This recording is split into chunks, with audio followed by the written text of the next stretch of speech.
Madame, Monsieur, bonsoir et bienvenue à Equinox ce soir de ce mercredi 30 juin 2021. Equinox ce soir, c'est votre décryptage quotidien de l'actualité sur la chaîne du peuple de lundi à vendredi entre 19h et 21h. De nombreux journaux, dans leur livraison de ce mercredi 30 juin 2021, s'intéressent à ce qu'ils appellent le document de synthèse de la Chambre des comptes de la Cour suprême des résultats de l'audit effectué sur la gestion du Fonds spécial de solidarité nationale pour la lutte contre le coronavirus et ses répercussions économiques et sociales. Ce document de 27 pages qui circule abondamment sur les réseaux sociaux depuis 48 heures et que personne n'a signé fait quelques révélations. Le bâtiment de Orca, qui avait été mis gratuitement à la disposition du gouvernement camerounais pour accueillir les malades de Covid, a englouti 1 milliard de francs CFA pour sa réfection. Les unités d'isolement construites dans 4 stades n'ont accueilli aucun patient Covid, mais ont coûté 841 millions de francs CFA. Une centaine de fournisseurs non présélectionnés ont été attributaires des marchés. Une surfacturation à hauteur de 15 milliards 300 millions de francs CFA au profit d'une société déjà très populaire dans le dossier Covid-Gate. La vente de 15 000 tests au gouvernement camerounais à 288 millions de francs CFA par le ministère de l'administration territoriale. Mesdames, Messieurs, à 20h, ce sera la grande édition du soir présentée par Cédric Noufélé. Juste derrière le journal de 20h, ce sera la deuxième partie d'Equinox ce soir, le débrief. Mais tout de suite, le fait du jour.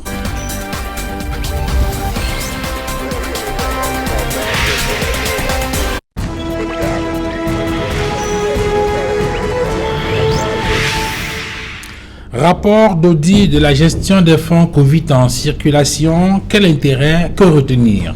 Pour décrypter cette question, ce soir, nous avons convié sur ce plateau Ejeune Ngane.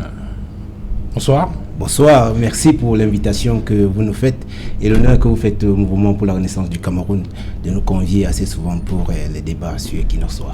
Ejeune Ngane, vous êtes régional adjoint littoral 1 du Mouvement pour la Renaissance du Cameroun. Effectivement, ce sont les responsabilités qu'a bien voulu, n'est-ce pas, nous attribuer le président national, le président élu, le professeur Maurice Kamto. Et à cet effet, nous sommes chargés de conduire les affaires du Mouvement pour la Renaissance du Cameroun dans la région littorale 1. Merci d'être venu sur ce plateau. J'introduis également Didier Yungwa. Didier, bonsoir. Bonsoir Duval Fangwa, bonsoir à tous nos téléspectateurs. Je dis bonsoir aux co-panélistes. Vous êtes militant écologiste. Oui, dans l'âme. Et coordonnateur régional du FSNC pour le littoral. Oui, FSNC, je ne sais pas ce que je représente aujourd'hui à FSNC. Je ne sais pas si... Mais vous êtes coordonnateur régional. D'après les informations que j'ai eues, il semble que ce poste-là n'existe même plus. Comment ça? Ah ben oui, je ne suis même pas au courant, c'est pour ça que je me demande si ce que je représente encore dans ce parti. Le congrès n'a pas encore eu lieu. Oui, c'est ce que j'ai appris. Et les postes disparaissent comme ça. Ben oui, j'ai appris ça, on m'a dit ça. Bref, je reste un militant de conviction et non un militant de convention. Je reste un militant engagé dans le FSNC. Le poste ne m'intéresse pas. Encore que j'ai la chance aujourd'hui, nous avons la chance aujourd'hui de mener un très grand combat, digne, un combat noble, digne, élégant, exaltant, le combat écologique.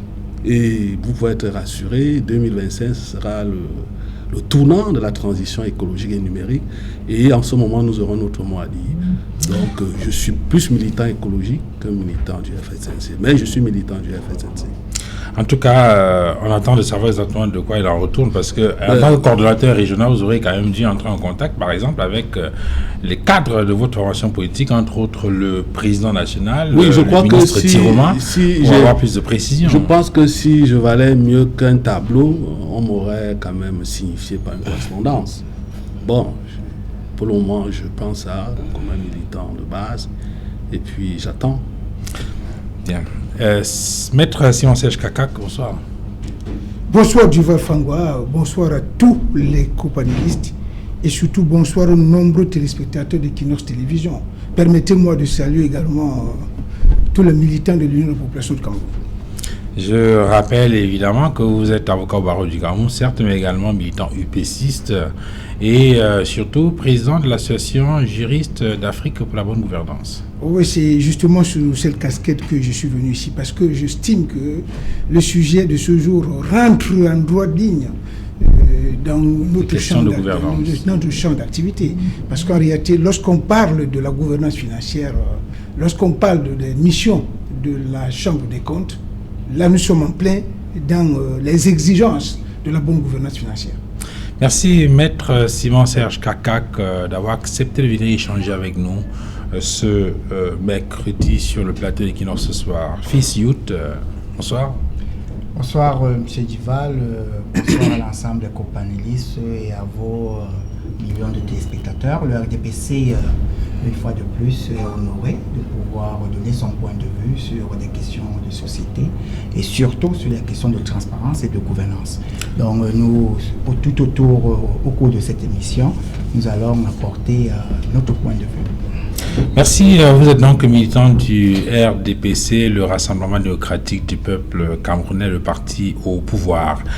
Je voudrais ouvrir cette émission avec cette question que je souhaite adresser à Maître Simon-Serge Kakak. Maître, depuis pratiquement 48 heures, circule sur les réseaux sociaux un document de 27 pages qui est considéré comme un document de synthèse, rapport de la Cour suprême, en tout cas de la Chambre des comptes de la Cour suprême, donnant un certain nombre d'indications sur ce qui est appelé désormais le Covid-Gate. Vous, en tant que juriste, quel est l'intérêt d'un tel document non signé? Bon, Duval, permettez-moi déjà de faire cette observation dans mon propos liminaire. Vous savez, moi je suis juriste. Et on nous a appris en droit que lorsqu'une institution judiciaire prend un document, la première chose que tout bon juriste essaye de voir, c'est la valeur juridique du document. D'autres vont appeler ça la force probante du document. Effectivement, le document auquel vous faites allusion, j'ai eu le privilège d'en prendre connaissance dans les réseaux sociaux. Mais il y a quelque chose qui a frappé mon attention, c'est que ce document ne portait pas de signature. Et chez nous, en droit, c'est une vérité de la palais, c'est un secret polichinelle. Un document qui n'est pas signé, de notre point de vue, n'a aucune valeur juridique. Donc je ne sais pas s'il est vraiment nécessaire, s'il est vraiment important, s'il est vraiment indiqué pour les professionnels, pour les observateurs avertis, de discuter, j'allais dire, d'un document de cette nature. C'est la première observation que je voulais faire. Maintenant, sur l'importance de l'institution, parce qu'en réalité, au-delà du document, il faut s'interroger sur l'importance de l'institution qu'on appelle la Chambre des comptes dans notre arsenal juridique. Moi, chaque fois qu'on parle de la gouvernance financière dans ce pays, je pense principalement à deux institutions. Il y a justement la Chambre des comptes de la Cour suprême et bien entendu, il y a le Conseil de discipline budgétaire et comptable du Conseil supérieur de l'État. Parce que ces deux institutions qui traquent les malfrats, permettez-moi l'expression, les malfrats économiques et financiers de notre pays. Mais seulement, lorsque nous faisons l'exégèse des textes et des décisions qui sont prises par ces deux institutions, on en vient à se demander quel est véritablement leur rôle, quelle est leur importance, parce qu'en réalité, sous d'autres cieux, par exemple, il existe une chambre, une cour des comptes, dans un pays sérieux qui veut combattre, j'allais dire, les mauvaises habitudes. Parce qu'il faut bien faire la différence entre une chambre des comptes et une cour des comptes. Parce que dans un pays comme la France, il y a une cour des comptes, qui est une institution autonome, qui rend des décisions. C'est-à-dire qu'il y a le pouvoir statutaire de sanctionner les auteurs de malversations financières. Par contre, dans notre contexte, on a affaire à une chambre des comptes, qui est une des chambres de la Cour suprême. L'une des chambres, l'une des trois chambres de la Cour suprême. Et ce qu'il faut noter ici, c'est que lorsque nous lisons tous les textes qui régissent cette institution, notamment l'article 41 de la loi numéro 96/06 du 18 janvier 1996 portant révision de la Constitution de 2 juin 1972, ça veut dire la Constitution en vigueur. Vous lisez également l'article 39 de la loi numéro 2006/016 du 29 décembre 2006 portant organisation et fonctionnement de la Cour suprême. Il y a également le texte organique même de la Chambre des comptes. Ça veut dire, je crois, la loi numéro 2003/005 du 21 avril 2003 portant attribution, organisation et fonctionnement de la Chambre des comptes de la Cour suprême. Vous allez vous rendre compte qu'en réalité, les rapports, donc ce qu'on peut considérer ici comme des décisions de la Chambre, ont en réalité un seul destinataire. Un seul destinataire. Principalement. Parce que, par exemple, lorsqu'on parle des rapports sur la gouvernance financière, par exemple, ce qu'on parle là aujourd'hui, c'est un rapport sur ce qu'on appelle la comptabilité publique. C'est des rapports qui sont destinés au chef de l'État. C'est l'article 39, alinéa D, de la loi de 2006. C'est des textes, c'est des documents qui sont destinés au chef de l'État. Et c'est la même chose pour les décisions ou alors les rapports du conseil de discipline budgétaire et comptable. Donc en réalité, vous allez vous rendre compte que lorsque des institutions comme ça existent, qui font un travail qu'il faut saluer, mais qui malheureusement ne peuvent pas prendre de décisions, on a quand même le sentiment que nous sommes là dans une situation, j'allais dire, qui nous laisse un arrière-goût d'inachevé. C'est pour ça que, de notre point de vue, si nous voulons vraiment évoluer, si nous voulons améliorer la bonne gouvernance financière et économique dans notre pays, il faut qu'on donne plein pouvoir à ces institutions qui doivent aller au bout de leur travail. C'est pour ça que, justement, au-delà du rapport non signé, qui est porté à la connaissance de l'opinion publique nationale et internationale, nous autres nous interrogeons sur l'importance et sur la place qu'on réserve réellement à cette institution qui, de mon point de vue, devait jouer un rôle très très important dans notre lutte pour la bonne gouvernance financière dans notre pays. Fichout, est-ce que vous êtes partagé l'analyse de Maître Kak sur d'abord cette différence qu'il faut faire entre la Chambre des comptes et la Cour des comptes? Une Cour des comptes serait nettement meilleure que cette Chambre des comptes qu'on a aujourd'hui dans notre pays. Vous savez, les batailles au niveau des institutions, savoir au niveau des institutions. Oui, au niveau.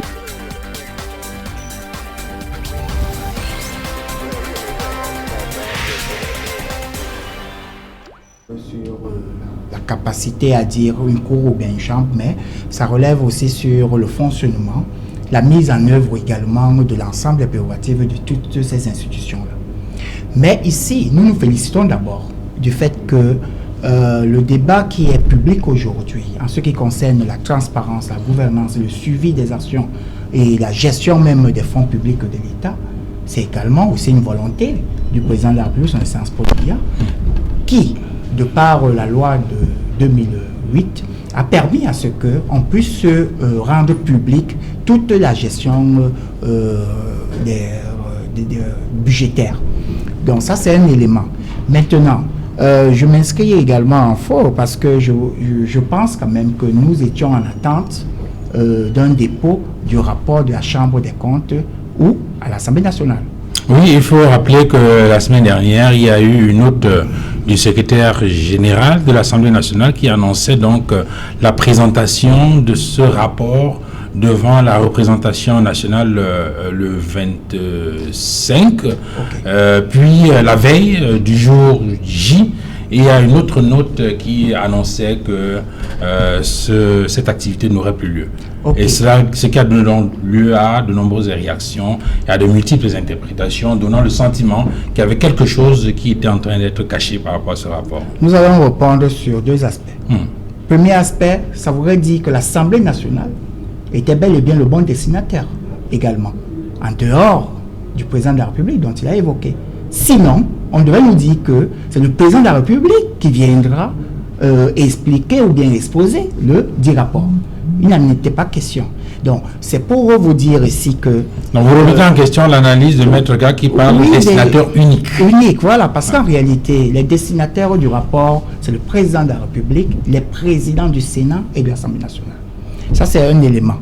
Et même dans le cadre du contrôle de l'action gouvernementale à partir du règlement intérieur de l'Assemblée, dans son article 85, ils sont à même de pouvoir recevoir le rapport de la Chambre des comptes. Bon, maintenant, il y a des formes, il y a une procédure au niveau de l'Assemblée nationale pour pouvoir recevoir un document. Et comment les documents doivent être traités avant d'être soumis, par exemple en plénière, au niveau de l'Assemblée nationale. C'est ce vice de forme-là qui n'avait pas été respecté et donc qui a donné l'objet du report. Maintenant, pour revenir à ce qui fait débat, parce que ici, aujourd'hui, nous avons une opinion publique qui est bel et bien ancrée, et ça montre également qu'il y a une confiance envers nos institutions. Parce que n'oublions pas que s'il n'y avait pas une confiance envers les institutions, on ne serait pas en train d'attendre le rapport de la Chambre des comptes. On ne serait pas en train d'imaginer que le rapport de la Chambre des comptes sera un rapport sur lequel nous tous nous pourrons nous appuyer. Vous voyez déjà, vous avez lu un certain nombre d'éléments de la synthèse du dit rapport dont les propres auteurs vous ont dit que ça n'engage pas du tout l'institution qui a sorti cette synthèse. Mais ça le mérite de porter le débat sur le plan public. Et nous savons qu'à partir de là, vous-même, vous voyez que à vos préliminaires, vous avez évoqué un certain nombre de points. Mais pour l'instant, ce n'est pas encore le rapport. Mais ça montre tout simplement que l'institution est forte, l'opinion publique croit en ces institutions, et une nation est forte à travers ces institutions. C'est ce qu'il faut d'abord retenir sur ce plan-là. Et nous disons tout simplement maintenant que le mécanisme de prendre la décision ou bien qui engage, nous savons très bien que lorsqu'on vous dit qu'il y a un contrôle de l'action gouvernementale au niveau du Parlement, ça voudrait également dire qu'il y a la possibilité de pouvoir apporter un certain nombre d'éléments de sanctions ou bien de ceci, la motion de confiance, de défiance, ainsi de suite. Donc, c'est pour vous dire que le problème n'est pas que l'institution qui émet son rapport puisse vous dire tout simplement que je sanctionne tel immédiatement. Okay. À partir de là. Eugène Gane, on a là affaire à un document qui circule, que personne n'endosse.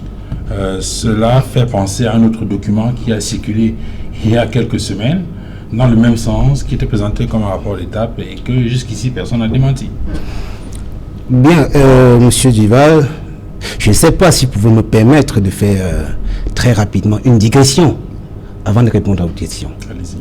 Voilà, je voudrais marquer ici l'indignation du mouvement pour la renaissance du Cameroun par rapport à ce qui s'est passé dans la ville de Douala, où 300 familles ont été déguerpies et jetées dans la nature, sans, n'est-ce pas, se soucier des conséquences pour la société tout entière. Et donc, les partis politiques, la société civile ils sont restés silencieux sur la question. En réalité, c'est des questions sur lesquelles on devait avoir un lever de bouclier pour dénoncer cette gestion alambiquée de la société par des personnes irresponsables. Parce qu'en réalité, on a souvent l'habitude de dire nul n'est censé ignorer la loi, mais nous pensons que les lois sont faites pour les hommes et non le contraire. Je referme rapidement la parenthèse pour répondre à votre question. Je vais premièrement réagir au propos de Maître qui a dit ici qu'un document du point de vue juridique qui n'est pas signé n'a aucune valeur juridique. Alors, si nous sommes tous d'accord sur cette maxime-là, je voudrais faire remarquer cette constante juridique, je voudrais faire remarquer qu'il y a quelques temps, si on va en arrière, on nous a présenté en pleine session du Conseil constitutionnel 32 PV non signés. Et de ce point de vue-là, ces PV n'ont aucune valeur juridique. Vous faites allusion au contentieux post-électoral? Absolument. Après l'élection présidentielle. Absolument. Le professeur Alain Foguet, qui se trouve actuellement en prison du côté de Kondengui, qui a été kidnappé et gardé de ce côté-là avec d'autres militants du MRC, a démontré devant cette auguste chambre que ces 32 PV n'ont pas été signés. Tout le monde l'a vu à Mondovision. La conséquence, c'est que ceux qui ont bénéficié, ceux qui ont été déclarés élus, ne le sont pas du point de vue juridique. Alors, cela est clair. Personne ne peut démentir cela. Maintenant, revenons sur ces rapports qui ont été publiés, non signés et que personne n'endosse. Cela nous amène à nous interroger. Pourquoi est-ce que le RDPC, particulièrement, remet en cause ce rapport? Certainement parce que ça les culpabilise. Parce qu'en réalité, ça montre à suffisance le mode de gestion des fonds publics dans notre pays. Et vous savez que ce gouvernement, depuis toujours, fonctionne de façon à ne pas rendre compte au peuple. Vous avez remarqué il y a quelques jours seulement, la représentation nationale a fait un volte-face, n'est-ce pas, qui n'a plus voulu remettre cette question sur la table. Et donc, nous laisse dans le suspense. Néanmoins, nous continuons de dire... Vous pensez donc que c'est pour contourner ce manquement à la représentation nationale qu'on a fait fuiter le document? Absolument, absolument. Puisqu'en réalité, vous savez, ce gouvernement a l'habitude de mettre les affaires de la gestion publique sous les témoins. Ils ne veulent pas que le peuple soit au courant. Maintenant, on a fait fuiter cette synthèse et on indique bien que cela n'engage pas la Chambre des comptes. Je ne vais pas revenir sur le débat Chambre des comptes, Cour des comptes, mettre la... expliqué. Alors, effectivement, c'était pour faire échapper, n'est-ce pas, au peuple la connaissance. Puisqu'on dit, on a transmis les dossiers et que les poursuites judiciaires se feront si jamais des gens sont convaincus de détournement. Mais le peuple a besoin de savoir. C'est lui le souverain. C'est pour lui qu'on a fait cette gestion-là. Donc, il n'est pas question de vouloir cacher ou camoufler ces rapports-là. Didier Nkwa, est-ce qu'on peut considérer ce rapport comme une sorte de ballon d'essai pour essayer d'observer la tendance? Il faut rappeler que le peuple attendait ce rapport. On a vu l'engouement avec lequel les gens attendaient ce rapport lorsqu'on annonçait cela à la représentation nationale. Est-ce que c'est finalement une sorte de ballon d'essai pour voir comment les gens réagiront avant de produire peut-être finalement le rapport définitif? Je ne parlerai pas comme mes illustres prédécesseurs, je serai moins éclectique parce que je suis un Camerounais du pays réel, je suis un Camerounais d'en bas. Je ne parlerai que des faits, à partir des faits.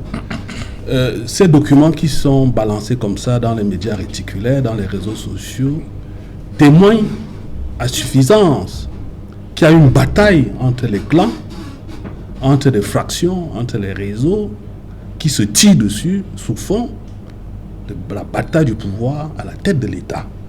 Il ne faut pas ignorer cela, il faut toujours, aujourd'hui, avec l'âge du chef de l'État, toute analyse politique, politologique qui ne prend pas en compte ce contexte risque de passer à côté. Ensuite, je voulais faire une analyse globale, holistique, parce qu'il y a un problème. Le Covid-Gate est une énième couche qui ne fait pas honneur à notre élite, à l'élite administrative, à l'élite intellectuelle, à l'élite tout court. Je peux citer un certain nombre de faits qui aujourd'hui nous poussent à croire que le Cameroun a peur, que le Cameroun a raison d'avoir peur. Il y a le Covid, c'est les fonds publics. Il y a eu l'opération Suivi Cameroun. Aujourd'hui, M. Penda Ekoka est présenté comme le plus nulard des financiers. Moi-même, je suis plus financier que lui. Pourtant, avant, il était l'un des plus forts, l'un des plus grands. Pour avoir refusé certains rapports, aujourd'hui, il est piétiné. Avant l'opération Survie, il y a eu l'affaire Nîmes. C'était... On a pardonné, c'est passé. On a vu des gens fabriquer le ruina ici dans des grandes maisons. On n'en parle plus, c'est toujours l'élite. Je voulais ajouter à cela, on parle de délestage au Cameroun, dans un pays qui a un potentiel énorme de ressources énergétiques, capable de fournir du courant à partir de ces combustibles-là. On a le délestage. Moi qui vous parle, excusez-moi d'utiliser le moi parce qu'il y a ISA, mon centre de formation est en partenariat avec une firme allemande qui est prête à incinérer tous les déchets, même les plastiques, et produire de l'électricité à base de l'incinération de ces déchets-là. Mais en face, il y a tous des obstacles. Je rappelle ici que Addis Abeba, les 30% de l'électricité d'Addis Abeba proviennent de l'incinération des ordures ménagères, 1800 tonnes par jour. Donc moi je pense que ce n'est pas un problème de parti politique, parce que le vol n'a pas d'idéologie. C'est la mentalité. Ce n'est ni un problème de tribu, parce que si vous allez dans toutes ces histoires, que ce soit suivi Cameroun, que ce soit Covid-Gate, l'affaire de CSTEP, l'affaire de la corruption, vous allez trouver au moins tous les représentants de partis politiques, vous allez trouver même ceux qui ne sont pas dans les partis politiques. Bref, je pense qu'il faut interroger la mentalité de notre élite. Est-ce que cette élite-là est prête à mener le Cameroun vers l'émergence? Nous avons la stratégie nationale de développement 2030. Est-ce qu'avec cette élite, on va y atteindre? Voilà la question qu'il faut se poser. Parce qu'aujourd'hui, je dirais comme Achim Bembe, qui pense que l'Afrique en général, le Cameroun en particulier, sont comme des zones de frayère. Parce que dans les mangroves, les zones de frayère, c'est les zones où les ressources halieutiques viennent se multiplier parce que la vitesse de l'eau est faible et rentrent en haute mer. Donc ici chez nous, c'est comme si le continent africain ou bien le Cameroun ou les Cameroun sont des zones où il faut prendre de l'argent pour aller dépenser ailleurs. Est-ce que nous sommes une zone de frayère? Voilà la question qu'il faut se poser. Il ne faut pas que certains se lancent dans des discussions à la limite vaporeuses, c'est le RDPC, etc. Non, c'est un problème d'élite. Maître Sion-Serge Kakak, lorsque vous parcourez ce rapport, qu'est-ce qui retient votre attention? Duval, avant de répondre à votre question, permettez-moi de rebondir sur ce que disait tout à l'heure mon copanéliste du RDPC. Parce qu'il faut que, lorsque nous venons sur un plateau important, comme celui-ci, il faut dire des choses telles qu'elles sont. Je pense que tous les experts de la gouvernance font un reproche à notre pays. Et ce reproche, c'est que la gestion des affaires de la cité a une coloration jacobiniste. Ça veut dire quoi? Ça veut dire qu'en fait, il y a un seul centre de décision. Il y a un seul centre de gestion. C'est le même centre qui gère, c'est le même centre qui décide, c'est le même centre qui sanctionne. Ça pose un problème.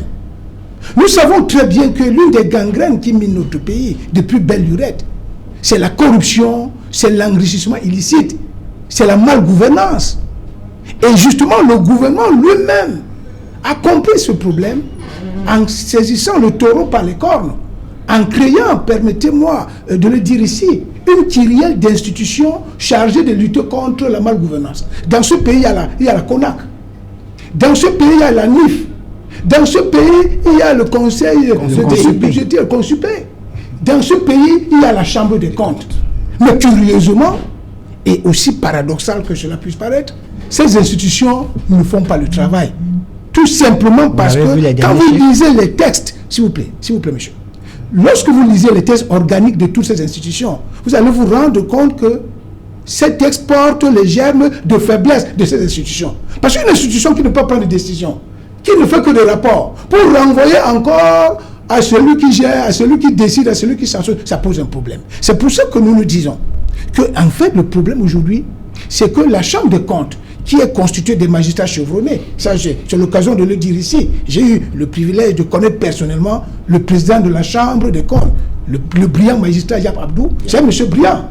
Il y a une équipe de brillants magistrats, je connais les gens comme les Théodore Augustin Benoun, qui sont des brillants magistrats, qui font un travail extraordinaire.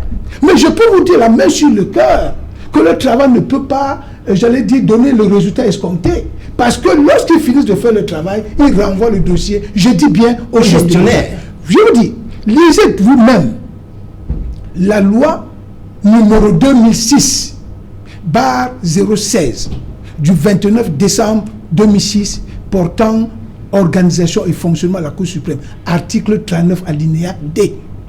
On vous dit très bien que les rapports sur les comptes publics de la Chambre des comptes sont adressés au président de la République. Point.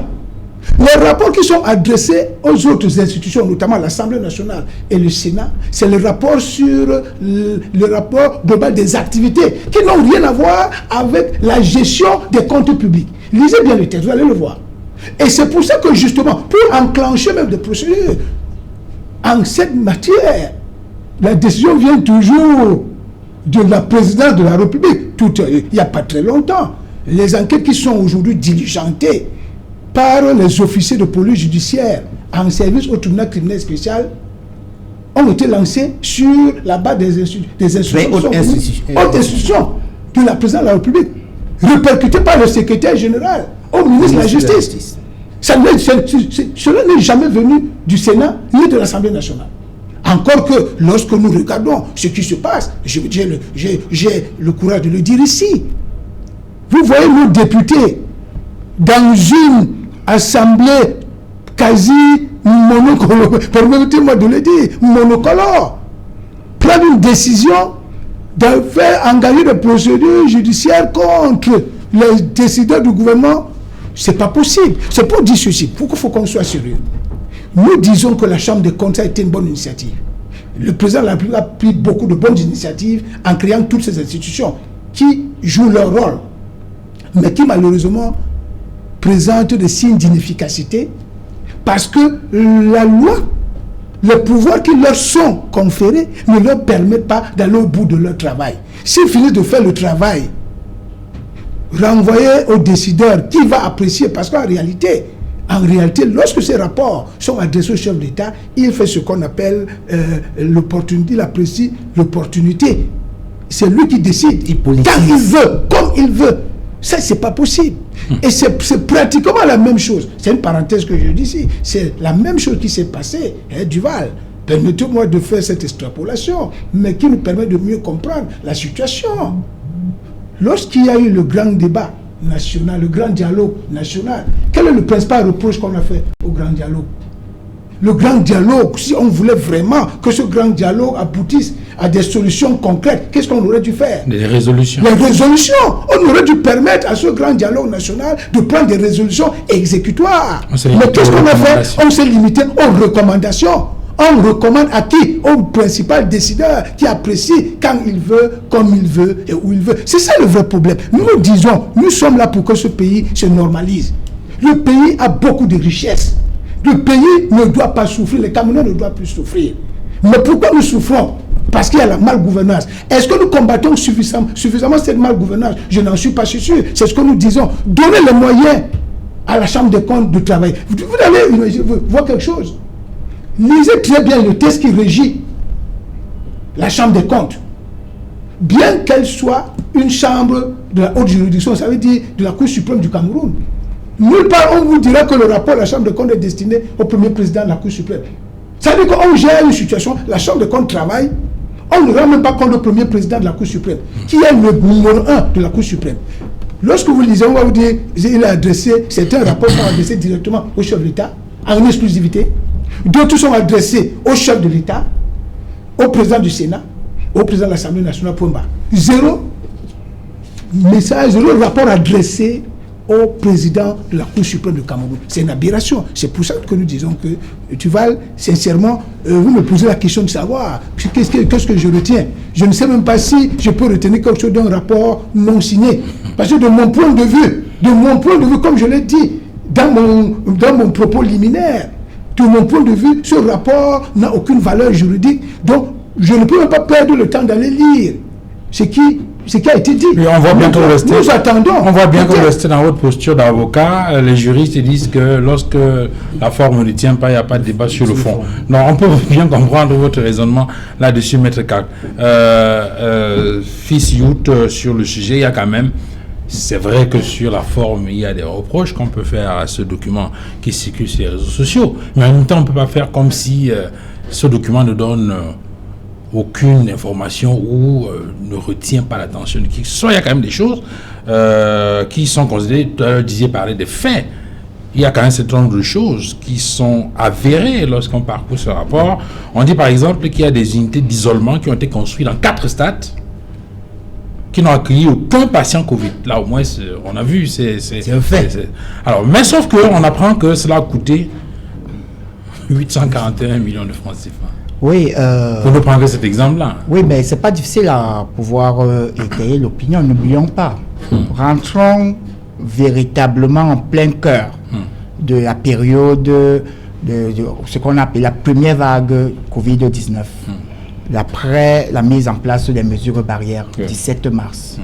Le Cameroun doit s'arrimer.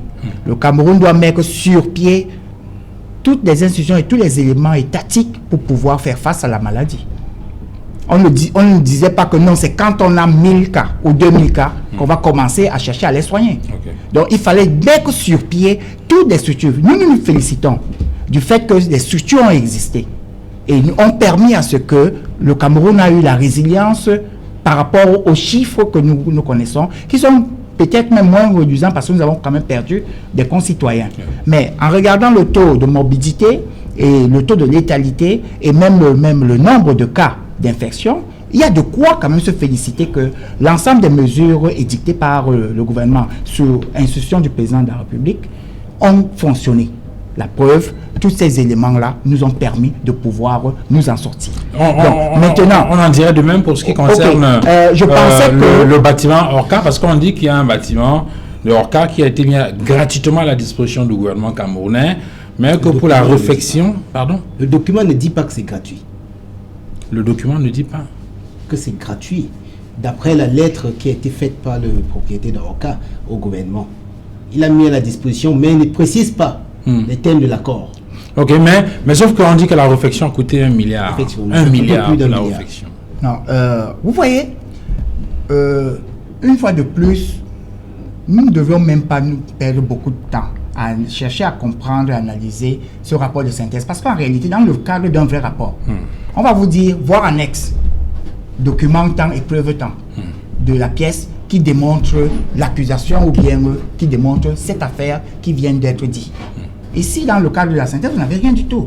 Donc, le mot véracité même n'a pas lieu d'être parce qu'en réalité, vous n'avez pas les pièces qui peuvent donc sous-tendre ou bien justifier la déclaration sur le plan. Et que ces moyens ont été effectivement mobilisés dans le cadre de cette opération. C'est pour ça que je dis que c'est le rapport qui permet de pouvoir démontrer ça. Ça, c'est de un. De deux, autre cliché, on vous dit que voici un bâtiment qui était initialement un bâtiment considéré comme un hypermarché et qui doit du jour au lendemain devenir un centre hospitalier, un lieu pour pouvoir accueillir des malades et des patients. Et il y a des normes pour un hôpital. Alors, on imagine qu'on va passer d'un supermarché à un hôpital avec les infrastructures et les plateaux techniques et les installations techniques sans toutefois parler du coût. C'est pour ça que je dis que on serait juste en train de faire du sensationnel sur le plan de l'opinion. Mais ce n'est pas la réalité. Parce que si vous allez tout simplement dire qu'il y a eu au moins même les appareils respiratoires, même les lits qu'il fallait y mettre là-dessus, ça a un coût, ça passe de 0 à quelque chose. Alors, cumuler tous ces éléments nécessaires, est-ce que nous avons maintenant devant nous le listing de tout ce qu'il fallait pour transformer un supermarché ou un hypermarché en un hôpital qu'on appelait hôpital de campagne et tout, pour pouvoir accueillir les malades et les patients? C'est ça la question. Donc, et là, je reviens à ce qui a été dit. Le RDPC, en ce qui concerne le RDPC, nous n'avons pas du tout peur du rapport de la Chambre des comptes. Le secrétaire général du comité central du RDPC, il a dit que nous restons très attentifs vis-à-vis du rapport qui sera produit. Et nous attendons, parce que le président de la République lui-même s'est engagé que les auteurs, les co-auteurs et les complices seront sanctionnés. Donc ce qui voudrait dire que le RDPC n'a pas du tout peur de l'arrivée du rapport de la Chambre des comptes. Mais ce que nous nous disons tout simplement, soyons prudents, parce qu'en réalité, nous serions en train d'accuser ou bien de porter le propre sur un certain nombre de personnalités. Donc peut-être que le rapport peut venir nous défier. La preuve, ceux qui ont rédigé le rapport de synthèse, eux-mêmes, ils ont dit que ça n'engage même pas l'institution. Alors, de ce point de vue, et jeune Gahan, à écouter Fils Youth, il faut tout simplement attendre qu'effectivement le rapport définitif soit rendu public en bonne et due forme pour susciter quelques débats que ce soit. Je n'ai pas la même lecture que M. Youth. Vous savez, ceux du RDPC ont l'habitude c'est-à-dire d'esquiver les sujets qui sont posés. Vous avez parlé c'est-à-dire des 4 stades qui ont été occupés et où on a érigé, n'est-ce pas, des bâtiments pour accueillir les éventuels malades. de Covid et qui ont été démantelés. Lui, pour eux, au RDPC, ils s'en félicitent. Mais ce n'est pas ça la question.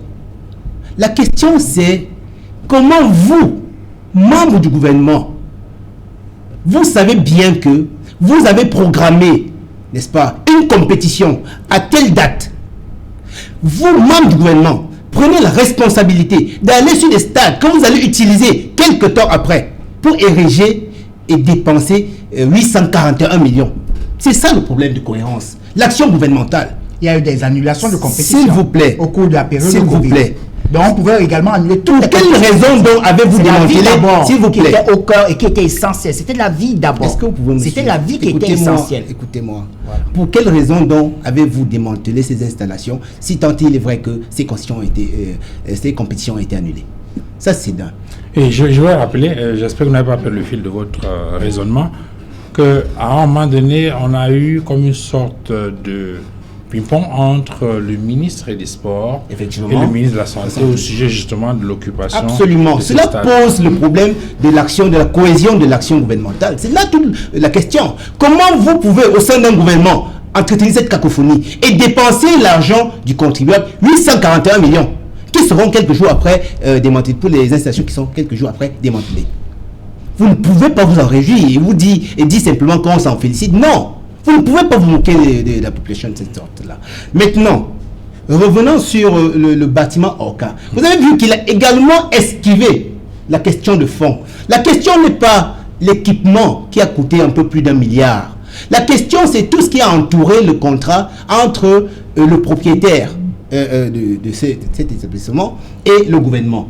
Vous avez vu que ce n'est que par une lettre que le propriétaire met à la disposition du gouvernement ce bâtiment. Et cette lettre ne dit pas, si vous regardez bien, en considérant que la synthèse se base effectivement sur le rapport de la Chambre des comptes, vous vous rendez compte que la Chambre des comptes mentionne que il n'y a aucun contrat qui précise s'il y a un loyer à payer entre le propriétaire du bâtiment et le ministère de la Santé publique.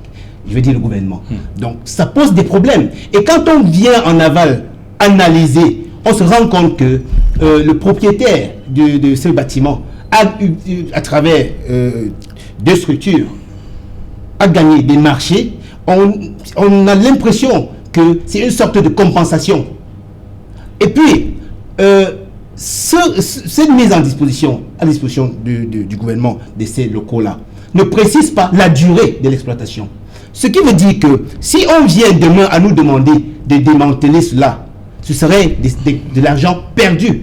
C'est pourquoi vous voyez que la Chambre des comptes fait des recommandations pour que le ministère de la Santé publique aille vers ce propriétaire-là, parapher, n'est-ce pas, des accords qui précisent, ou alors même acquérir le dit bâtiment pour que l'investissement public ne soit pas perdu. C'est là toute la question. Il ne s'agit pas simplement de dire, voilà, pour aménager un bâtiment, il a bien fallu des coûts. C'est normal. Mais quand vous le faites de façon alambiquée, de telle sorte que vous mettez le gouvernement, je veux dire, la fortune publique, dans une posture où l'État viendrait à perdre cet argent, simplement parce qu'il y a des choses qui se sont passées en dessous, c'est là toute la question. Et nous devons, c'est-à-dire à travers la lumière de cette synthèse-là, rappeler que l'État du gouvernement, à travers le ministère de la Santé, a fait des fautes graves à ce niveau-là. C'est là la pertinence de la question. Bien, Didier Nkwa, il y a à côté de ces éléments qui ont été évoqués, on a parlé par exemple du ministère de l'administration territoriale. Dans cette opération, on a parlé de la vente de 15 000 tests au gouvernement à 288 millions de francs CFA. Je dis que le ministère de l'administration territoriale aurait vendu 15 000 tests au gouvernement à hauteur de 288 millions de francs CFA. Et la question que les autres se posent, c'est comment ça se passe que le ministère de l'administration territoriale vende des tests Duval Fangwa, vous avez des questions assez vicieuses. Voyez-vous, pour ceux qui ne sont pas à Douala, il y a un immeuble R+7 qui vient de s'effondrer. Oui. Qui s'est affaissé. On m'a parlé du marché de fleurs, ou quelque chose comme ça. C'est un immeuble qui a été construit, d'après ce que j'ai appris, dans une zone inondable. On peut bien construire dans une zone inondable. Mais il y a des normes. Il y a des normes, voilà, maître. Donc moi je pense que ça c'est le résultat de la tricherie.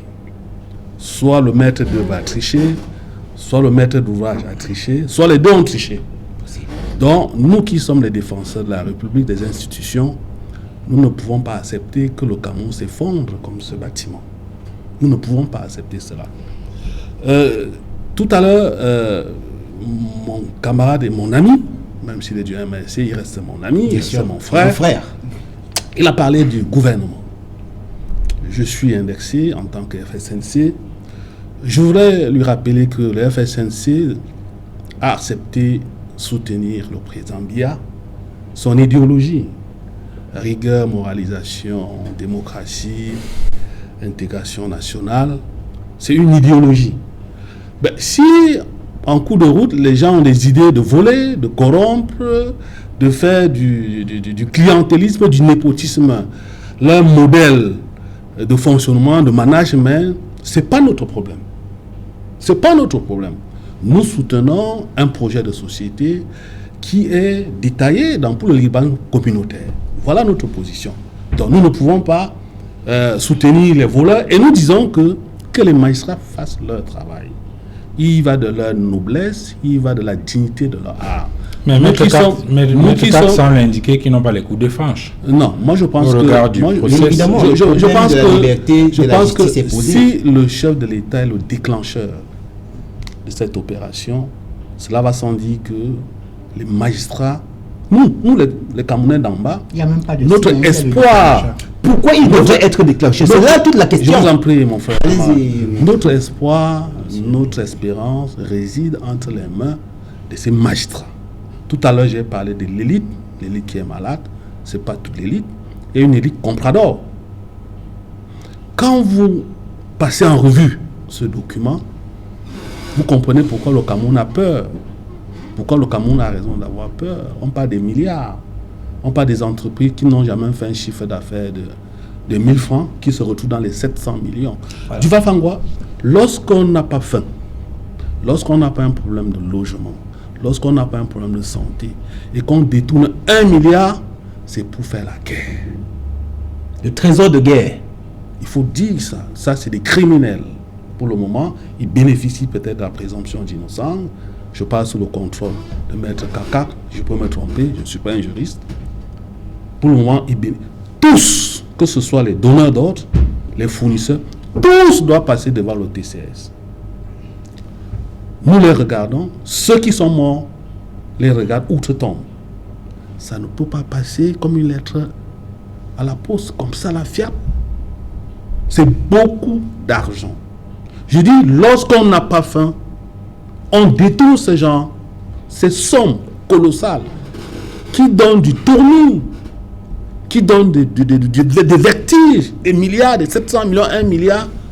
C'est pas pour aller manger. C'est la sécurité de l'État qui est menacée. C'est la sécurité du chef d'État que nous protégeons qui est menacée. C'est le Cameroun qui est menacé. Tout à l'heure, je vous ai parlé de l'alternance ou bien de la transition à la tête de l'État. Qu'est-ce qui se prépare? Cet argent, pourquoi? Donc moi, je pense que je les considère jusqu'à ce qu'on prouve qu'ils n'ont rien pris. Ce sont vos alliés. Oui, je ne peux pas refuser. Si vous avez un enfant qui vole, ou bien si vous avez un enfant qui a une orientation sexuelle qui n'est pas la vôtre, vous n'allez pas le jeter. C'est des compatriotes. Maître... on sait où on peut les mettre. La prison est faite pour des bandits, pour des voleurs. Maître Simon Serge Kaka, lorsque le rapport, le vrai, sera rendu public, ce sera quoi la suite? Que prévoit le process? Duval, parce que comme vous le savez, le peuple demande des têtes. Duval, vous posez là une question dont la pertinence me semble légendaire. Parce qu'en fait, c'est cette question que personnellement j'attendais. Je n'ai pas voulu prendre le temps d'aller décrypter un document non signé. Mais je sais qu'il y a des choses qui sont dites dans ce rapport qui vont m'intéresser le moment venu. Parce que justement, il y a des choses qui choquent l'opinion. Le pays a beaucoup de bons textes. Le législateur camerounais a beaucoup travaillé pour essayer d'améliorer la gouvernance dans notre pays.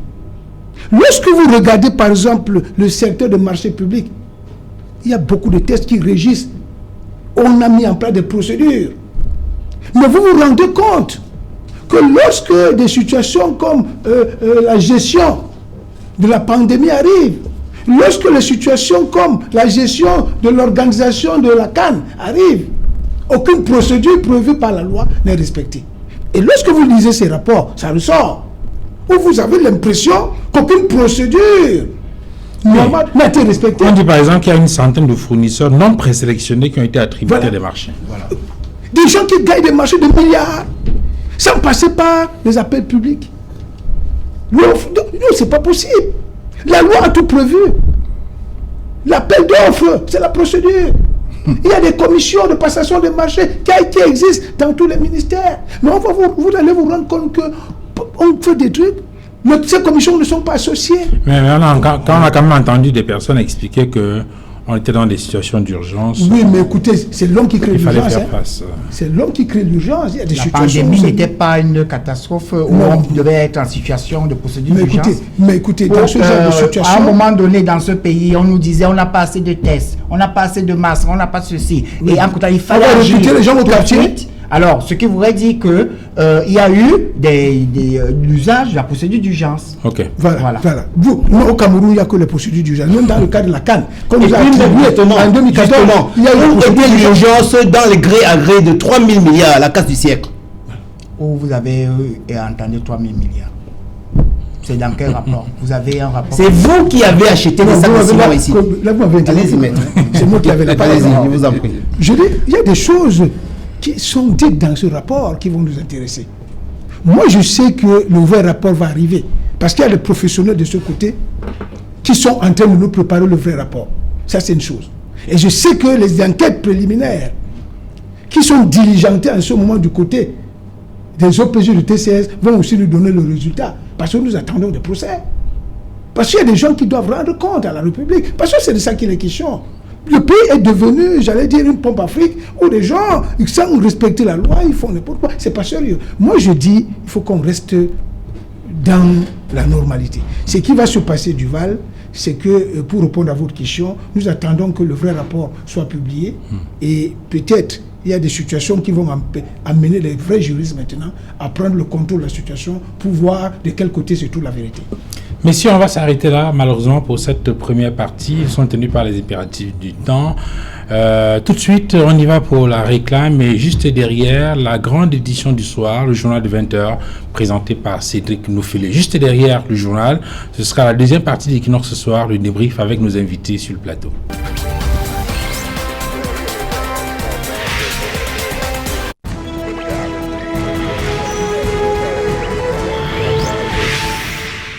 Retour sur le plateau d'Equinox ce soir, deuxième partie, le débrief avec nos invités. Maître Simon-Serge Kakak, militant UPCiste et président de l'association juriste d'Afrique pour la bonne gouvernance. Fils Youth, militant du RDPC, le Rassemblement démocratique du peuple camerounais, le parti au pouvoir. Eugène Ngahan, militant du MRC, le Mouvement pour la Renaissance du Cameroun, régional adjoint littoral 1 de cette formation politique, et bien sûr Didier Yimkwa, militant écologiste et coordonnateur jusqu'à ce qu'on ait la note, coordonnateur régional du FSNC pour le littoral. Je reviens avec vous, messieurs, sur cette question débattue dans la première partie de cette émission en rapport avec ce rapport de la Chambre des comptes, même si vous estimez que le document n'est pas signé et que pour l'instant, comme le disait Maître Kakak, cela n'a aucune valeur juridique. En tout cas, on l'indiquait, c'est un document qui ressemble un peu à celui qui a circulé sur les réseaux sociaux il y a plusieurs semaines et qui n'a jamais été démenti. Donc, c'est un sujet qui mérite quand même une attention. Maître Simon-Serge Kakak, il y a des éléments qui ont été évoqués dans le journal en rapport avec ces irrégularités-là. On insistait notamment sur la question, par exemple, de l'attribution des marchés, et ça fait l'objet de l'analyse que vous avez déployée tout à l'heure. Il y a quand même un certain nombre, il y a quand même un process, il y a quand même un certain nombre de règles qu'il faut respecter, non seulement pour ce qui concerne de façon globale la gestion publique, mais surtout, par exemple, sur la question de la passation des marchés publics. Oui, tout à fait. Duval, ce que je vais d'abord dire, pour rectifier un peu, bon, c'est vrai, tout à l'heure, j'ai dit que ce rapport, de mon point de vue, parce qu'il n'est pas signé, n'a aucune valeur juridique. Oui. Ça, c'est une vérité de la palisse. Bon, je vais quand même me permettre de dire que ce que nous faisons là maintenant, c'est une exploitation, parce que dans notre jargon, on dit souvent qu'on peut exploiter certains éléments à titre de simple renseignement. Mais ces renseignements nous permettent quand même de planter les décors. Je pense que c'est ce que nous faisons. Ça, je tenais à le préciser. Maintenant, je reviens sur les informations que j'ai pu glaner à partir du journal parlé de 20h. J'avoue que beaucoup de ces informations n'ont fait que me conforter dans ma position. Parce que j'ai, tout à l'heure, je vous ai fait observer que ce qui m'a frappé lorsque j'ai eu le privilège de lire ce document, c'est que les procédures n'ont pas été respectées. Donc le principal problème qui ressort de ce document non signé, c'est que les procédures de passation de marché n'ont pas été respectées. Et nous savons que c'est un stratagème de détournement. Quand les gens veulent détourner de l'argent, ils ne respectent aucune procédure.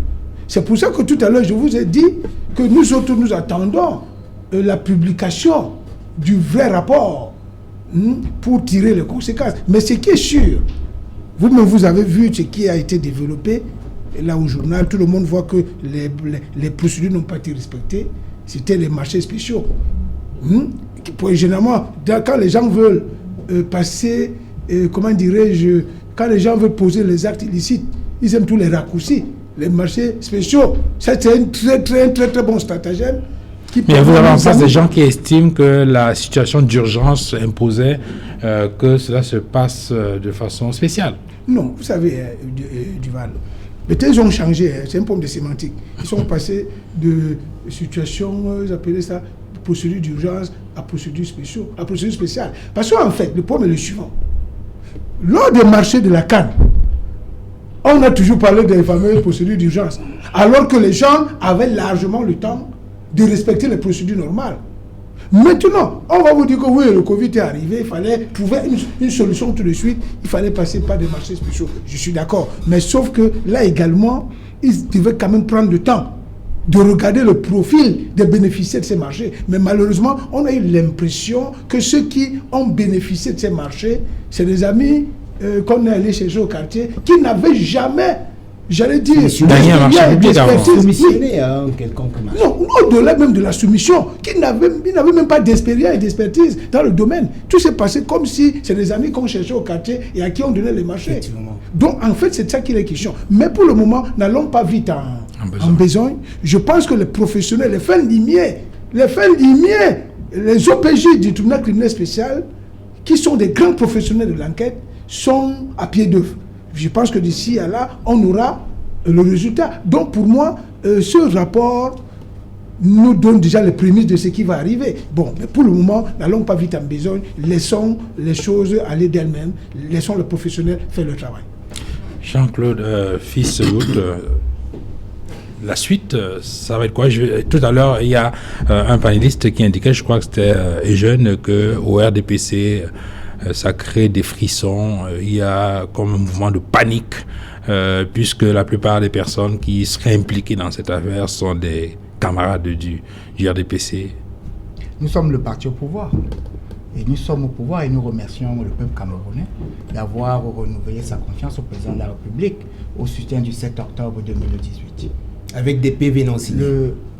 Le secrétaire général du comité central du RDPC, il a dit que nous suivons avec beaucoup d'attention le déroulé et que nous ne sommes pas là pour pouvoir cacher ou bien couvrir ou défendre ce qui sera démontré par la justice. Et pourtant, le sentiment qu'on a, c'est que vous... et les complices... Non, le sentiment qu'on a pourtant, c'est que vous défendez vos camarades de bec et ongle, parce que non, ici, nous faisons faire valoir la notion de présomption d'innocence.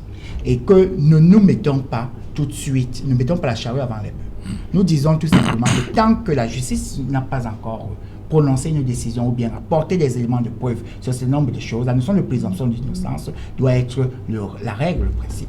Donc à partir de ce moment-là, vous voyez, nous sommes en si peu de temps en train d'évoluer. Nous étions à la première partie de l'émission en train d'appeler cela le rapport de synthèse, qui n'était même pas un rapport engageant la Chambre des comptes, mais du tic au tac tout à l'heure, nous appelons ça déjà rapport de la Chambre des comptes. Maître Kakak, vous n'avez pas encore vu le rapport de la Chambre des comptes. Donc, ce qui voudrait dire rester sur la notion de rapport de synthèse et qui n'engage pas encore même cette institution. C'est d'abord ça. Et c'est sur cette partie-là où nous disons que restons prudents. Et disons-nous que la lumière sera faite, la preuve en est que c'est une volonté du chef de l'État. Je vous rappelle que dans les dispositions du décret portant répartition des fonds Covid, il y avait déjà l'article 5 qui disposait que la Chambre des comptes est l'institution qui sera même de pouvoir procéder à l'audit des comptes. Donc, ce que vous voulez dire que toutes les dispositions sont déjà prises même initialement depuis la répartition. On est bel et bien ici dans le déroulé. À partir de ce moment-là, pourquoi on ne peut pas tout simplement attendre le véritable rapport qui est clair qu'il sera rendu public, même d'après la loi portant transparence de la gouvernance de l'État. Donc, ce qui veut dire que rien ne peut être caché sur ce plan-là. Et nous savons très bien les hautes institutions du président de la République qui ont été répertoriées par le SGPR sur la situation d'ouvrir des enquêtes afin d'avoir la partie du contradictoire. Parce qu'en réalité, il y avait un rapport d'étape qui avait fuité, mais c'était un rapport d'étape. Mais de ce rapport d'étape, on ne nous a jamais dit maintenant les conclusions des différentes auditions.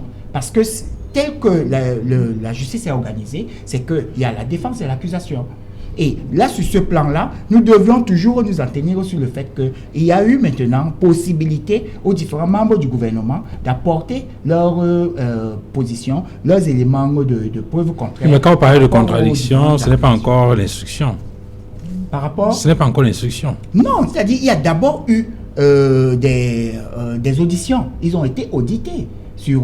Entendu sur procès verbal. Ça donne quand même une consignation sur procès verbal de leur position qui doit même être maintenant opposée et comparée et superposée par rapport au rapport d'étape qui avait couru dans les réseaux sociaux. Donc ici, nous sommes convaincus maintenant que la partie de l'accusation qui peut être comme le rapport d'étape et maintenant les auditions qui ont eu lieu jusqu'au très haut niveau, vous vous souvenez le balai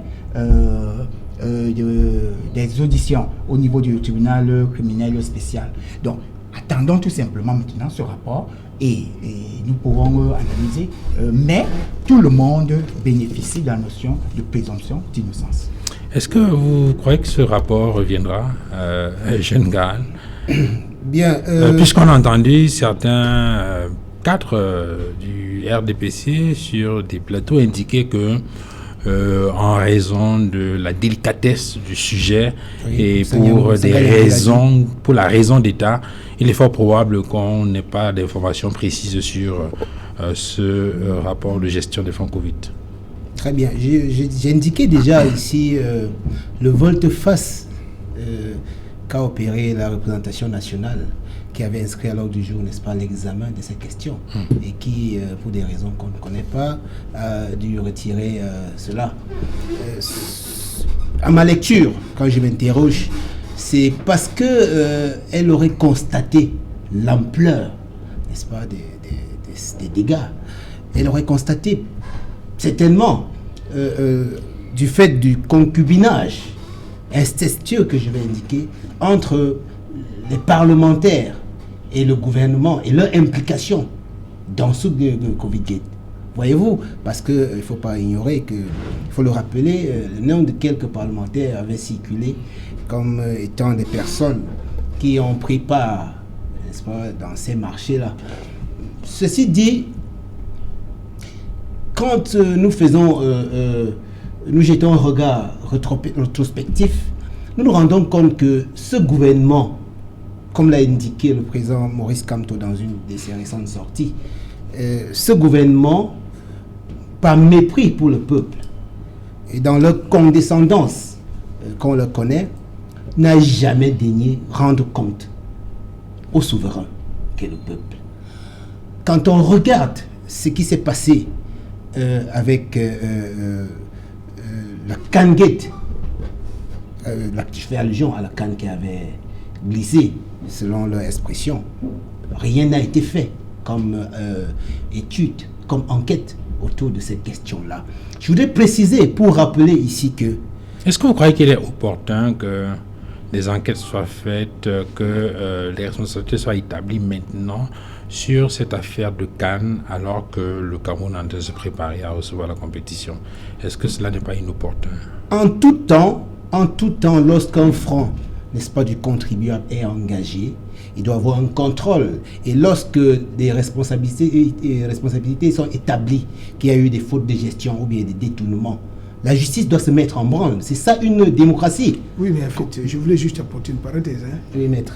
En fait, c'est vous qui avez la parole. Ce que Duval voulait simplement faire observer, c'est qu'il y a quand même la question de l'opportunité de poursuite.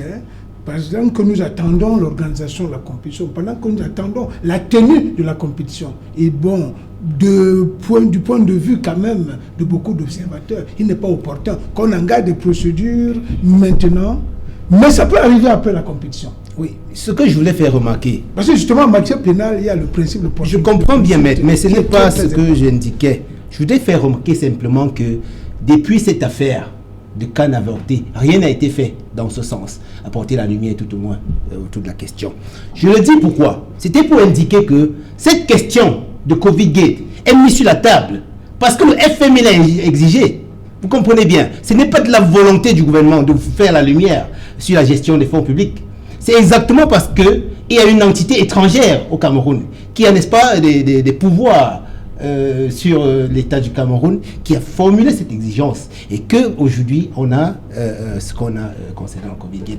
Bien évidemment, le gouvernement va tout faire, comme ils sont en train de faire, pour étouffer l'affaire. Voyez-vous, j'ai indiqué déjà le fait que la représentation nationale est, pour des raisons inexpliquées, qu'on ne saurait comprendre, retirer de l'ordre du jour cette question qui avait été inscrite pour examen de cette affaire, du moins du rapport de la Chambre des comptes.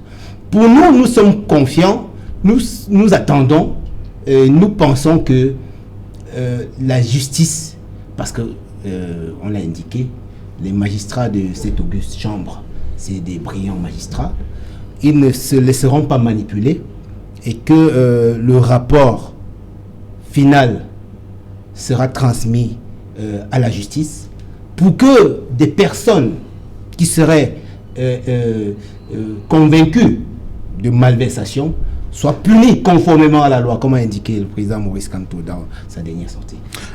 Dites quoi, sauf si vous voulez revenir sur ce sujet, on a quand même écouté dans le journal une affaire assez rocambolesque. Pour une affaire de spaghetti, un homme a décidé de couper un membre. Oui, avant de revenir sur cette histoire quand même qui ressemble à une tragédie, je voudrais apporter un argumentaire sur le Covid-Gate.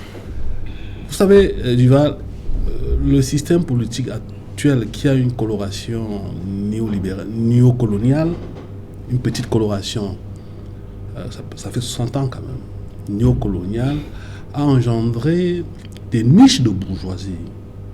Vous avez la bourgeoisie administrative, la fonction publique, vous avez la bourgeoisie militaire, parce qu'il y a aussi des militaires qui sont bourgeois, vous avez la collusion entre les hommes d'affaires et ces niches de bourgeoisie, vous avez aussi la collusion entre les hommes politiques et ces niches de bourgeoisie, ce qui fait que ça complexifie l'affaire. Je suis heureux que mon camarade du RDPC prenne des distanciations, parce que je ne suis pas sûr que c'est une affaire de parti politique, c'est pas une affaire de tribu, c'est pas une affaire de secte ou bien de religion.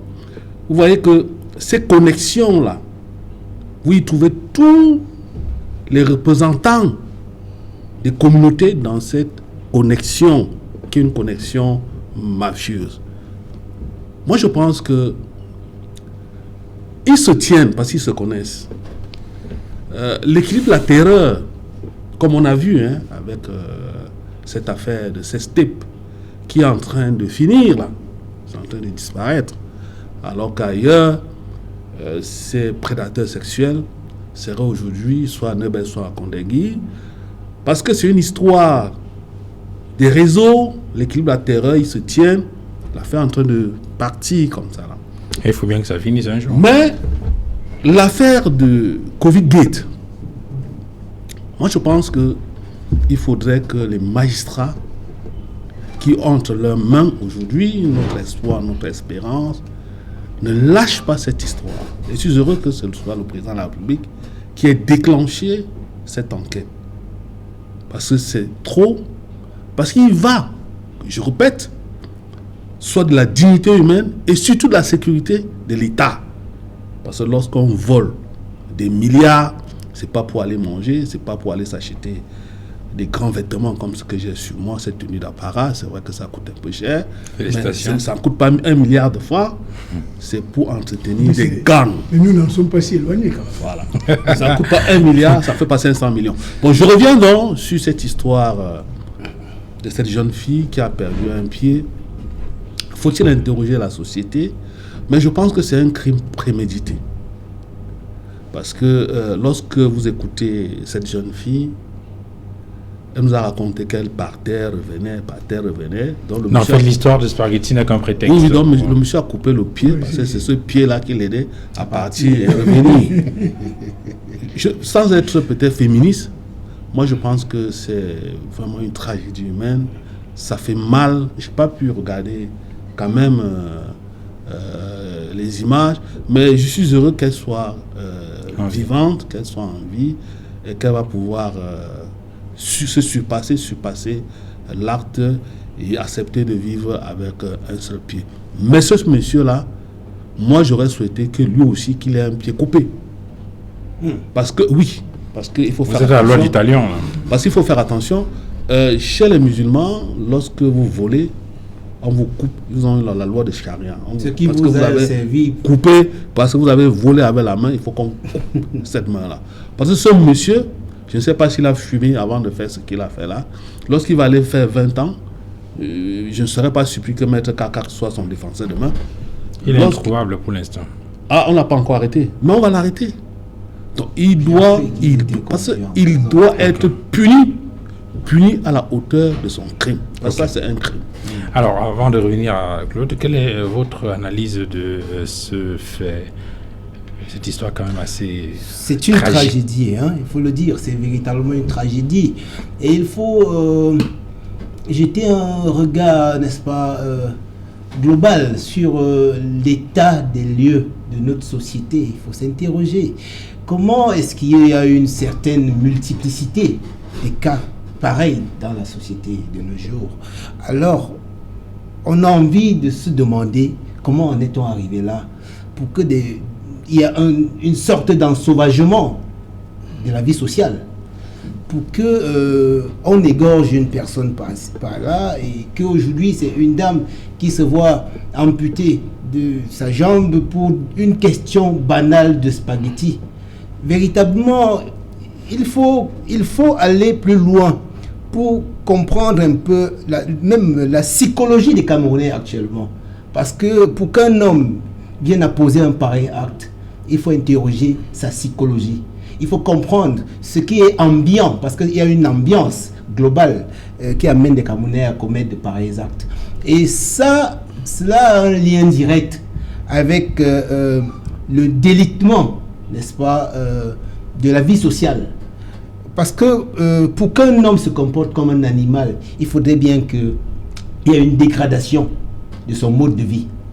Et nous pensons que cet acte n'est pas trop loin de comment le Cameroun a été géré jusqu'ici pour que les Camerounais se comportent de la sorte. Parce qu'il y a effectivement un problème de gouvernance. Si les gens sont bien gérés, si le pays est bien gouverné, de moins en moins on va voir ces actes barbares parce que les gens seront occupés à vaquer à leurs occupations. Enfin, à moins que tu ne me dises qu'aux États-Unis, il y a la mauvaise gouvernance, ou en France. Hein. Parce qu'il y a des cas pareils. Oui, mais chaque société a ses réalités. Aux États-Unis, par exemple, on vous dira que la jeunesse, globalement, qui commet ces actes, est sous l'emprise des stupéfiants et autres, qui conditionnent les actes qu'ils posent.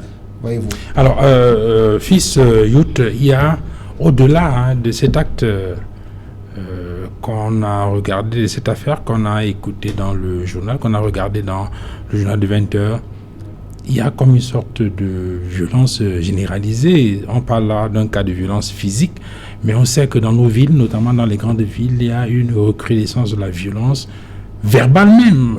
On le voit dans les rues, oui, avec les usagers de la route. Il y a des choses à relever.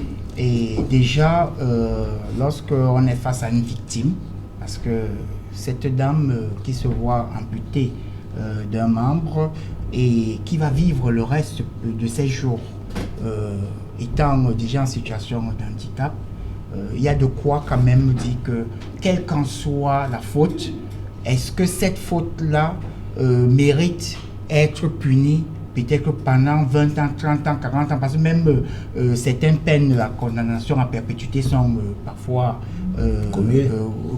voilà, exactement. Bon, mais ici, la dame, à chaque fois qu'elle va se mirer, elle s'en souviendra, et à chaque fois. Et c'est là où nous disons que c'est pas bon. Et ici, pour être complet sur l'affaire du Covid qui a fait l'objet du débat ici aujourd'hui, nous disons que le gouvernement, lui, il est en train d'apporter un certain nombre de garanties qui démontrent que les enquêtes sont en cours. Mais c'est pas le cas au niveau du MRC qui est en train de vouloir être des donneurs de leçons ici. Pourtant, l'affaire Survivol n'arrive pas à nous dire, malgré 3 audits qui les ont commandés, ils ne nous démontrent pas effectivement. Permettons à Maître K de réagir. La gestion des fonds Covid est une gestion des fonds à tous les niveaux. On a fait un audit rendu public. Merci. C'est Maître K qui a la parole sur le sujet. On est en train de sortir l'émission. Maître K, comment vous allez intervenir sur quelle casquette? Comme avocat, comme parent? Non, comme avocat comme un acteur de la gouvernance. Ouais. J'avoue que le problème qui se pose à travers ce scandale, c'est le problème de l'abrutissement de notre société. Absolument.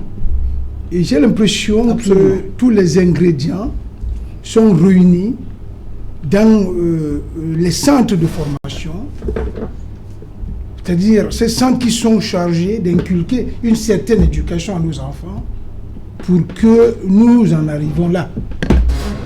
L'abrutissement de la société, c'est un problème, ça devient un phénomène. Il faut qu'on trouve des solutions. Parce que, c'est vrai, dans l'article, on ne nous a pas, comment dirais-je, décrypté ce que j'appellerais la personnalité de ce garçon. Mais certainement que c'est un jeune. Parce que la fille, si j'ai cru, elle a 23 ans. Le gars, je crois que c'est aussi un jeune. Bon, c'est une histoire de jeunesse qui reçoit une formation totalement biaisée. Okay. Maintenant, il se pose un autre problème, c'est par là qu'il veut sortir. La notion... En quelques secondes, parce qu'on est... la notion de la vie conjugale chez nous doit être suffisamment encadrée. Encadrée sur le plan juridique, encadrée sur le plan spirituel, encadrée sur le plan sociologique. C'est autant de choses. Mais je pense que cette question du Val doit faire l'objet d'un autre débat ici. Très bien. Qu'on essaye, j'allais dire, de décrypter ce sujet en profondeur. Okay. C'est pas là que merci, Maître Simon-Serge Kakak. Vous êtes militant UPCiste, vous êtes avocat au barreau du Cameroun et président de l'association Juristes d'Afrique pour la bonne gouvernance. Merci à Fils Youth du RDPC. Merci également à vous, Eugène Garand du MRC, et à Didier Yimkwa du FSNC. Merci à vous, madame, messieurs, d'avoir regardé cette autre livraison d'Equinox ce soir de ce mercredi 30 juin 2021. Un clin d'œil à notre confrère Michel Éclador-Pécois, directeur de publication de Ouest Echo, qui va passer sa 2e nuit en cellule au parquet du tribunal de Bafoussam. Bonsoir chez vous.